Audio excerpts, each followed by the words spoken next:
হ্যাঁ গাইস, আজকে সকাল সকাল একটা পার্সোনাল মিটিং এ যেতে গিয়ে আমার সাথে এরকমটা হবে সেটা তো ভাবতেও পারিনি। আর তারপরেও কি কি হলো না হলো ভিডিওটা শেষ পর্যন্ত দেখতে থাক। হ্যাঁ গাইস, আজ ভোর ভোর ঘুম থেকে উঠে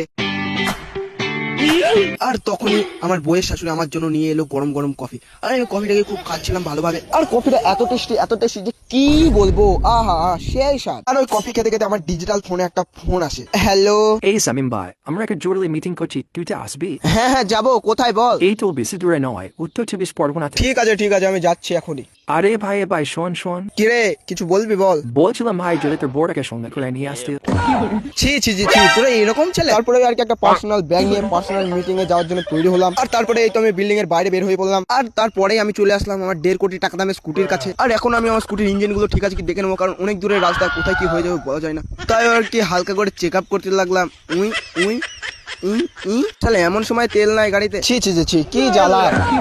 হ্যালো ভাই, আমি যেতে পারবো না, আমার বউ আমাকে বাড়ি থেকে যেতে দিচ্ছে না। এই না, আমার বউ আমাকে খাটের সাথে দড়ি দিয়ে বেঁধে থুয়ে দিচ্ছে। ও মা গো।